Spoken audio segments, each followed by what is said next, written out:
Me invitan todavía, ¿no? Pero trataré de ser lo más claro posible y trataré de decir algo que interese, aunque los que me antecedieron realmente fueron brillantes y de alguna manera lo que yo voy a decir, o leer más bien, resume un poco lo que ellos han dicho. Entonces comienzo. Lingüística y literatura. Conversaba yo con David y decía, lingüística y literatura. Me parece que podríamos decir, la lingüística y la literatura es un matrimonio de conveniencia realmente. Así que eso es importante destacarlo, ¿no? O sea que yo no las consigo separadas, ¿no? Y voy a dar algunas razones por las cuales me parece que hay una unión que es fundamental.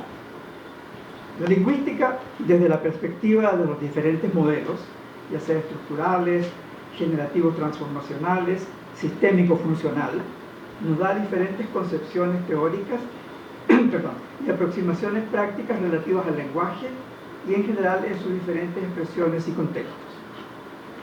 Si bien es cierto que su objetivo fundamental es el lenguaje oral, no se puede excluir las manifestaciones escritas expresadas en los diferentes géneros y usos. Nadie puede discutir que un discurso legal, por ejemplo, sobre la compraventa de un apartamento revela estructuras lingüísticas radicalmente diferentes a las de una boleta de compraventa o a un ensayo literario, y que no son dignas de ser descritas o analizadas. La literatura es considerada tradicionalmente como el conjunto de escritos canónicos y prestigiosos. Es sin embargo pertinente, a mi juicio, hacer referencia a la importante distinción que hace Searle entre literatura y ficción. Una distinción bastante importante, sobre todo en el contexto educacional. Lo digo fundamentalmente por la autoridad que tiene el profesor para imponer un texto y la sumisión, digamos, que tiene el estudiante para aceptar el texto y tiene que gustarle porque el profesor decide que le gusta. Y eso es una cosa importante distinguirla, sobre todo como docente en el área de la literatura. Literatura es una cosa, ficción es otra. Sin embargo, se hace referencia entonces a esta diferencia entre literatura y ficción. El valor literario, según la concepción de Searle, está en el ojo de quien lo contempla. En cambio, la ficción depende del autor. Él decide referirse a una realidad específica, concreta y demostrable, o el autor puede crear un mundo irreal cuya veracidad no tiene referencia inmediata a una realidad concreta e identificable. Puedo escribir un ensayo sobre las danzas coloradas, por ejemplo. Esa es una expresión real. La novela en cuestión es ficción. Es una visión del mundo, es la expresión de una ideología, es la evaluación implícita de lo narrado, independientemente de que el texto de Urlat Pietri contenga referencias tópicas e históricas identificables. Me disculpan. Pareciera pertinente entonces aclarar este punto, ya que puede que haya cierta reserva a usar las aproximaciones lingüísticas a un texto ficcional que haya sido valorado como literario, ya que cuando leemos literatura, nuestro afán fundamental es develar la visión del mundo de cada autor. Pero es difícil pensar si es posible distinguir entre las características del romanticismo, por ejemplo, versus el modernismo, si no atendemos a las elecciones estilísticas de cada uno de los autores que representan dichos movimientos. Más concretamente, revisemos el estilo de Andrés Eloy Blanco versus el de Rafael Cárdenas y nos percataremos que sus visiones están fundamentalmente diferenciadas por las elecciones estilísticas que configuran las representaciones de su mundo.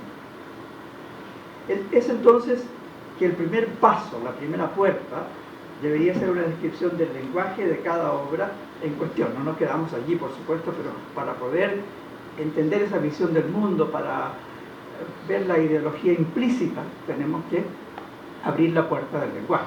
Eso es absolutamente indiscutible. Y en eso nos ayuda la lingüística y más concretamente la estilística. De hecho, no creo sea posible opinar e interpretar un texto si no ponemos especial atención a las partes que constituyen esa unidad, ese todo que es cada discurso literario, y a la relación interactiva implícita entre el autor y el lector, que está determinada por las elecciones a nivel del lenguaje. De allí, por ejemplo, que una percepción del significado de los versos de Neruda, tomados de su poema Las aves del Caribe, que dice: el vencejo veloz vela del viento, la deslumbrante luz del tucucito, es reforzada por la repetición de los sonidos fricativos v y sibilantes s, que asociamos con el vuelo de las aves a que se hace referencia. En otras palabras, debemos poner especial atención a las elecciones a nivel fonológico e identificarlas. La aliteración no es necesariamente un elemento aislado, divorciado de la significación. Lo mismo, como se ha dicho anteriormente, es aplicable a nivel léxico-gramatical. En el poema en cuestión, por ejemplo, el número de sustantivos referidos a las aves, con sus correspondientes adjetivos calificativos, las elecciones a nivel verbal, las similitudes y diferencias que se refieren a las acciones y al comportamiento de las aves, nos dan una clara visión de la actitud del hablante que los describe. En cambio, se observan que el yo que describe y narra hace autorreferencias que contrastan significativamente con la visión que se entrega sobre las aves. Es pertinente, además, tratar de percibir cómo todo texto está configurado ya sea con oraciones simples, compuestas o complejas. Además, un texto debe ser descrito en cuanto a la subordinación o la coordinación oracional y cómo puede existir repetición y paralelismo basado en las características de las oraciones que lo conforman. Y cómo entre las oraciones puede haber cohesión a nivel lexical y gramatical, que son las elecciones que configuran el texto como unidad, en que conceptos identificados como similares o relacionados aparecen en los textos. Todo esto se estima nos ayuda a revelar la realidad representada. Las diferencias entre realismo y realismo mágico, por ejemplo, se dan a nivel de las elecciones estilísticas, que indiscutiblemente nos entregan visiones del mundo que son diferentes y que las percibimos solamente si ponemos atención al lenguaje y a las elecciones estilísticas, como he tratado en sí. Que una narración sea simple o compleja a nivel léxico-gramatical, por supuesto, no es indicativo de su calidad literaria. Si comparamos Hemingway con Virginia Woolf, percibimos diferencias en la estructuración gramatical muy dispares en sus relatos. Es preciso advertir, sin embargo, que su valor no reside en esa diferencia, que es por supuesto importante para determinar las características de cada uno y cómo inciden en diferentes visiones y percepciones de la realidad. Y esa es la descripción del lenguaje, donde la lingüística y la estilística juegan un rol importantísimo. Las elecciones discursivas presentadas en los diálogos, por ejemplo, nos permiten, como lo han demostrado los estudios autorizados particularmente en Inglaterra, de identificar las relaciones de poder, de cortesía y de cooperación entre los participantes. Miramos el lenguaje y nos damos cuenta de cómo están implicadas todas estas relaciones que acabo de mencionar. Una interacción verbal se expresa en oraciones afirmativas, negativas, interrogativas e imperativas. Y ahí está la descripción gramatical fría, digamos. Pero su función discursiva va más allá de una pura descripción gramatical.